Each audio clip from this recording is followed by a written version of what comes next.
नमस्कार मंडळी, श्री स्वामी समर्थ. स्वागत आहे तुमचं माझ्या यूट्यूब चॅनलवरती. आजचा दिवस तुम्हा सर्वांना खूप छान, सुखाचा, आनंदाचा आणि समाधानाचा जाऊ देत, हीच मी स्वामींच्या चरणी प्रार्थना करते आणि आजच्या या नवीन व्हिडिओला सुरुवात करते. पण त्या अगोदर तुम्ही माझ्या चॅनलवरती जर नवीन असाल तर चॅनलला पण लगेच सबस्क्राईब करा आणि कमेंटमध्ये श्री स्वामी समर्थ लिहायला अजिबात विसरू नका. उद्या 5 फेब्रुवारी वार आहे गुरुवार आणि या दिवशी आलेली आहे माघ महिन्यातील अत्यंत पवित्र आणि शुभ असा दिवस, तो म्हणजे संकष्टी चतुर्थी, ज्याला आपण तिळगुंद चतुर्थी असंही म्हणतो.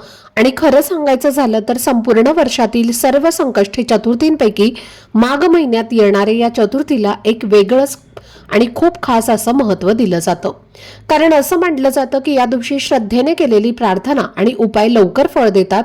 त्यामुळे जर तुमच्या आयुष्यात सतत अडचणी येत असतील, पैशांची तंगी जाणवत असेल, कष्ट करूनही अपेक्षित यश मिळत नसेल किंवा एखादी इच्छा अनेक वर्षांपासून अपूर्णच राहिली असेल, तर उद्याचा दिवस तुमच्यासाठी खरोखरच आशेचा किरण आणि एक प्रकारचं वरदान ठरू शकतो.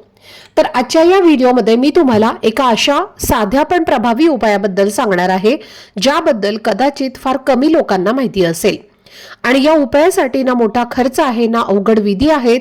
फक्त एका विशिष्ट झाडाचं एक साधंसं पान उद्या सकाळी तुमच्या घरात आणायचं आहे.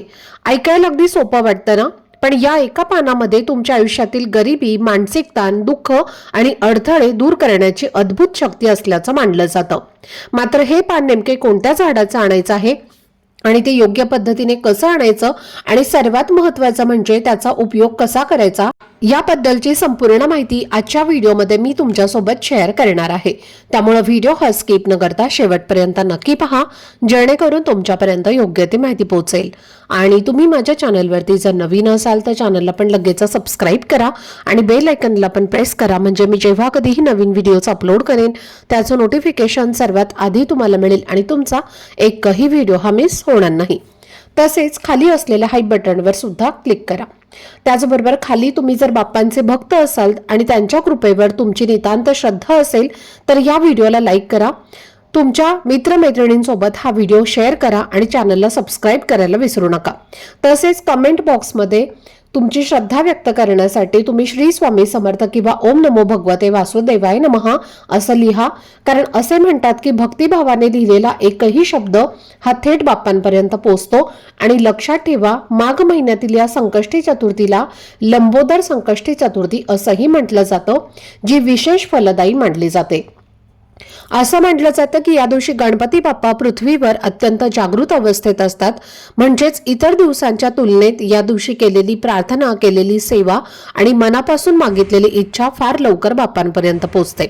आणि जो भक्त या दिवशी खऱ्या श्रद्धेने आणि मनापासून बाप्पांची सेवा करतो, त्याच्यावर कितीही मोठे संकट आलेले असले तरी बाप्पा ते आपल्या विशाल पोटाप्रमाणे सहज पचवून टाकतात आणि त्या भक्ताला त्या संकटातून बाहेर काढतात. अनेक लोकांना असं वाटतं की फक्त उपवास केला की संकष्टी चतुर्थी पूर्ण होते, पण शास्त्रामध्ये असं सांगितलं आहे की निसर्गातील काही विशिष्ट वनस्पतींमध्ये दैवी शक्तीचा वास असतो. आणि जर संकष्टीच्या दिवशी अशा एखाद्या विशिष्ट वनस्पतीची श्रद्धेने सेवा केली तर अशक्य वाटणाऱ्या गोष्टीही शक्य होऊ लागतात. आणि म्हणूनच आज मी तुम्हाला असा एक उपाय सांगत आहे, जो तुमच्या घरातील नकारात्मक ऊर्जा बदलू शकतो. अनेक स्त्रिया मला विचारतात की आम्ही दिवसभर कष्ट करतो, जबाबदाऱ्या निभावतो, पण तरीही प्रगती का होत नाही. आणि याचं उत्तर बाहेर नसून तुमच्या घरातील ऊर्जेमध्ये दडलेलं आहे. कारण घरातील ऊर्जा जर अडलेली असेल तर कितीही मेहनत केली तरी यश हे थोडं दूरच राहतं. आणि हीच अडलेली ऊर्जा बदलण्यासाठी उद्याचा हा उपाय फार महत्वाचा आहे. त्यामुळे आता वेळ आलेली आहे तो गुप्त उपाय शांतपणे आणि लक्ष देऊन समजून घेण्याची. तर उद्या सकाळी सूर्योदयापासून ते दुपारी 12 वाजेपर्यंत या वेळेत तुम्हाला एका विशिष्ट झाडाचं पान आणायचं आहे. ते पान तुम्ही झाडावरून तोडू शकता किंवा आधीच खाली पडलेलं असेल तर ते स्वच्छ करूनही घेऊ शकता. आणि ते झाड आहे शमीचं झाड. कारण शमीचं झाड हे भगवान श्री गणेशाला अत्यंत प्रिय मानलं जातं. असं सांगितलं जातं की शमीच्या पानात अग्नीची शक्ती आणि गणपती बाप्पांच्या कृपेचा वास असतो. पण लक्षात ठेवा, फक्त पान आणलं म्हणजे उपाय पूर्ण होत नाही, तर ते पान आणताना तुमचा भाव शुद्ध असणं फार गरजेचं आहे. म्हणून पान तोडण्यापूर्वी किंवा ते उचलण्यापूर्वी त्या झाडाला नमस्कार करा. मनातल्या मनात किंवा हळू आवाजामध्ये बाप्पांना सांगा की हे बाप्पा, तुझ्या आशीर्वादाने मी हे पान माझ्या घरी घेऊन जात आहे. माझ्या आयुष्यातील दारिद्र्य, अडचणी आणि दुःख दूर कर, असं म्हणून तुम्हाला एक अखंड आणि न फाटलेलं पान आदरानं आणि श्रद्धेने घरी आणायचं आहे. घरी आणल्यानंतर ते पान तुम्हाला स्वच्छ पाण्याने धुवून घ्यायचं आहे. त्यावरती लाल चंदनाचा टिळा लावा आणि तुमच्या घरातील गणपती बाप्पांच्या मूर्तीसमोर ते पान ठेवा. त्यासोबतच एक सुपारी आणि 1 किंवा 2 रुपयाचं नाणं ठेवा आणि शांतपणे बसून 108 वेळेला ओम गणगणपते नमः या मंत्राचा जप करा. जप करताना फक्त तुमच्या मनात प्रगती, शांती आणि समाधानाची भावना ठेवा. जर तुमची प्रगती थांबलेली असेल, पैसे टिकत नसतील किंवा सतत अडथळे येत असतील, तर जप पूर्ण झाल्यानंतर ते शमीचं पान एका स्वच्छ लाल कपड्यामध्ये बांधा आणि जिथे तुम्ही पैसे ठेवता, तिजोरीमध्ये किंवा कपाटामध्ये, तिथे तुम्हाला हे पान ठेवायचं आहे. आणि हा उपाय केल्यानंतर साधारण 21 दिवसांच्या आतच तुम्हाला तुमच्या आयुष्यामध्ये सकारात्मक बदल हे जाणवू लागतील. मन हलके वाटेल, अडचणी हळूहळू दूर होताना दिसतील. आणि हे केवळ सांगितलेले नाही, तर अनेक भावांनी याचा अनुभव सुद्धा घेतलेला आहे. त्यामुळे हे शास्त्रोक्त सत्य आहे. यासोबतच उद्याच्या दिवशी काही गोष्टी मनापासून टाळणं खूप गरजेचं आहे. कारण संकष्टी चतुर्थी हा केवळ उपवासाचा नाही, तर संयमाचा आणि शुद्ध भावनेचा दिवस असतो. त्यामुळे उद्या शक्यतो कोणाशीही वाद घालू नका, कठोर शब्द बोलू नका, कोणाचंही मन दुखावलं जाणार नाही याची काळजी घ्या. कारण आपण जशी ऊर्जा बाहेर पाठवतो, तशीच ऊर्जा आपल्याकडे परत येत असते. आणि या दिवशी नकारात्मक भावना टाळल्या तर बाप्पांची कृपा अधिक लवकर मिळते. संकष्टीचा उपवास हा नेहमी चंद्रदर्शन झाल्यानंतरच सोडावा, कारण चंद्रदर्शनाशिवाय उपवास पूर्ण होत नाही असं मानलं जातं. त्याचप्रमाणे उद्याच्या दिवशी गणेश अथर्वशीर्ष हे वाचलं किंवा ऐकलं तर त्याचे फार चांगलं फळ मिळतं. मन शांत होतं आणि घरात सकारात्मक वातावरण निर्माण होतं. ज्या भगिनींच्या मुलांच्या शिक्षणाची चिंता त्या भगिनींना सतावत आहे किंवा ज्यांना मुलांच्या लग्नाची काळजी वाटत आहे, त्यांनी उद्या श्रद्धेने गणपती बाप्पांना 21 दुर्वांची जोडी आणि गुळ खोबऱ्याचा नैवेद्य अर्पण करा. आणि हे करताना मनात कोणतीही शंका न ठेवता फक्त विश्वास ठेवा. कारण तुमची श्रद्धा जितकी प्रबळ असेल तितके फळ लवकर मिळते. आणि हे मी केवळ सांगत नाही, तर स्वतः अनुभव सुद्धा घेतलेला आहे. जेव्हा आपण पूर्ण मनाने, एकाग्रतेने आणि शरणागतीच्या भावनेने बाप्पांना हाक मारतो, तेव्हा ते आपल्याकडे दुर्लक्ष करत नाही, तर ते नक्कीच आपल्यासाठी धावून येतात आणि आपल्या मार्गातले अडथळे दूर करतात. आणि म्हणून माझ्या प्रिय भगिनींनो आणि मैत्रिणींनो, उद्या आहे माघ महिन्यातील ही महासंकष्टी चतुर्थी, जी वाट सर्व भाविक संपूर्ण वर्षभर पाहत असतात. आता आजचा हा व्हिडिओ केवळ माहिती देण्यासाठीच नाही, तर तुमच्या आयुष्यातला एक नवीन दिशा देणारा एक महत्त्वाचा वळणबिंदू ठरू शकतो.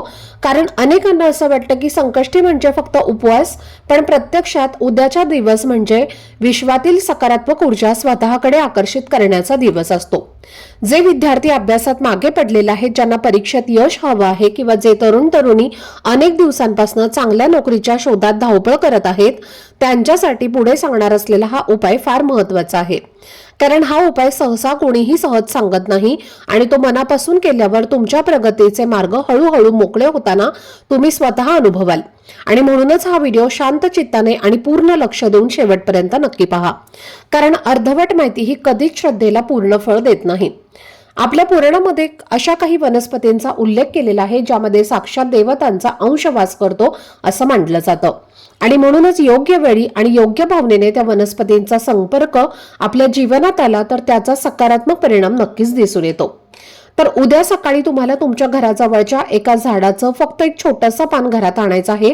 पण लक्षात ठेवा की हे पान साधं नाही, कारण ते विघ्नहर्ता गणपती बाप्पांना अत्यंत प्रिय असलेलं पान आहे. तुमच्या मनात कदाचित असा प्रश्न येईल की एका पानामुळे नोकरी कशी मिळेल किंवा फक्त एका पानाने परीक्षेत यश कसं मिळणार. पण मैत्रिणींनो आणि मित्रांनो, ही आपली हजारो वर्षाची ऋषीमुनींची परंपरा आणि विद्या आहे. कारण जेव्हा आपण विशिष्ट तिथीला आणि विशिष्ट नक्षत्राच्या काळात एखादी गोष्ट श्रद्धेने घरात आणतो, तेव्हा ती केवळ वस्तू राहत नाही, तर ती आपल्या घरातील नकारात्मकता, वास्तुदोष आणि कुंडलीतले अडथळे दूर करण्याचं माध्यम बनते. आणि म्हणूनच ते पान कोणतं आहे आणि त्याचा योग्य उपयोग नोकरी आणि शिक्षणासाठी कसा करायचा हे पुढे समजून घेणं फार महत्त्वाचं आहे. तर मैत्रिणींनो, आता हा भाग शांतपणे आणि लक्ष देऊन ऐका, कारण हा विशेषतः विद्यार्थ्यांसाठी आणि नोकरीची इच्छा असणाऱ्यांसाठी आहे. तर उद्या सकाळी सूर्योदयाच्या वेळी तुम्हाला शमीच्या झाडाचं एक छोटं अखंड पान किंवा पिंपळाच्या झाडाचं एक स्वच्छ आणि न फाटलेलं पान घ्यायचं आहे. आणि ते पान घेताना मन शांत ठेवा, कोणतीही घाई करू नका. विद्यार्थ्यांनी हे पान घरी आणल्यानंतर त्यावरती अष्टगंधाने किंवा लाल चंदाने श्री असं लिहायचं आहे. आणि हे पान सरस्वती देवीच्या फोटो समोर किंवा आपल्या अभ्यासाच्या पुस्तकामध्ये ठेवायचं आहे. असं केल्याने अभ्यासात लक्ष लागतं, एकाग्रता वाढते आणि बाप्पांची कृपा आपल्या बुद्धीवर होते, ज्यामुळे लक्षात ठेवण्याची शक्ती हळूहळू वाढू लागते. आता नोकरीसाठी मी तुम्हाला उपाय सांगते, त्यामुळे ज्यांना नोकरी हवी आहे त्यांनी विशेष लक्ष द्या. तर हे पान आणल्यानंतर त्यावरती हळदीने मनातली इच्छा स्पष्ट शब्दामध्ये व्यक्त करा, जसं की मला चांगली नोकरी मिळू दे. आणि त्यानंतर हे पान गणपती बाप्पांच्या चरणी अर्पण करा आणि मनापासून प्रार्थना करा की हे लंबोदरा, माझ्या मार्गातले सर्व अडथळे दूर कर. तर हा उपाय केल्यानंतर तुमच्यातील आत्मविश्वास इतका वाढतो की येणाऱ्या परीक्षा असोत किंवा इंटरव्ह्यू असोत, तुम्ही ते घाबरून नाही तर शांत आणि सकारात्मक मनाने द्याल आणि त्यामुळे यश तुमच्यापासून दूर राहणार नाही. तर हा अत्यंत प्रभावी उपाय मानला जातो आणि अनेकांच्या आयुष्यात याने सुख, समाधान आणि समृद्धी आलेली आहे, हे तुम्हाला स्वतः अनुभवातून कळेल. संकष्टी चतुर्थीच्या दिवशी फक्त पान आणणे एवढ्याच गोष्टी संपत नाहीत, कारण ज्या घरात आपण ते पान आणतो त्या घरातील वातावरणातही तितकंच शुद्ध, शांत आणि सकारात्मक असणं सुद्धा फार गरजेचं असतं. म्हणून उद्या शक्य असेल तर दिवसभर घरात एखाद्या पवित्र ठिकाणी दिवा लावून ठेवा, जेणेकरून घरात प्रकाशासोबत सकारात्मक ऊर्जाही सतत प्रवाहित होत राहील. विद्यार्थ्यांनी उद्याच्या दिवशी शक्य असल्यास हिरव्या रंगाचे कपडे परिधान करावेत, कारण हिरवा रंग हा बुधाचा आणि गणपती बाप्पांचा कारक मानला जातो आणि त्यामुळे स्मरणशक्ती, एकाग्रता आणि विचारांची स्पष्टता वाढण्यास मदत होते. ज्यांना नोकरीत पदोन्नती हवी आहे, म्हणजे ज्यांना प्रमोशन हवं आहे, कामात अडथळे येत आहेत किंवा व्यवसायामध्ये प्रगती व्हावी असं वाटत आहे, त्यांनी उद्या गणपती बाप्पांना श्रद्धेने 21 दुर्वांची जोडी अर्पण करताना ओम गण गणपते नमः या मंत्राचा जप करा. कारण या मंत्रात प्रभाव केवळ करिअर पुरताच मर्यादित नसून तो आरोग्य, मानसिक शांती आणि दीर्घायुष्याशी सुद्धा जोडलेला मानला जातो. ज्या घरात सतत आजारपण, तणाव किंवा कारण नसताना वाद होत असतील, तर तिथे हा साधा पण सात्विक उपाय केल्यावर हळूहळू सकारात्मक ऊर्जेचा संचार होऊ लागतो. घरातील वातावरण हलकं वाटू लागतं आणि आपोआपच घरातले कलह सुद्धा कमी होत जातात.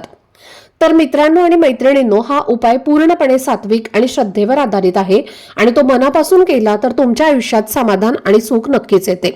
पण त्यासाठी बाप्पांवरती अढळ श्रद्धा, विश्वास आणि सकारात्मक भावना असणं खूप महत्त्वाचं आहे.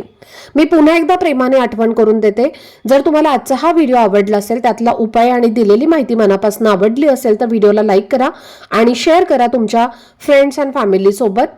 आणि त्याचबरोबर जे नोकरी शोधत आहेत त्या तरुणांच्या आयुष्याला एक नवी दशा यामुळे मिळू शकते, त्यामुळे त्यांच्यासोबत सुद्धा किंवा अशा लोकांपर्यंत हा व्हिडिओ नक्की पोहोचवा आणि अशाच सोप्या प्रभावी उपायांसाठी चॅनलला सबस्क्राईब करायला विसरू नका.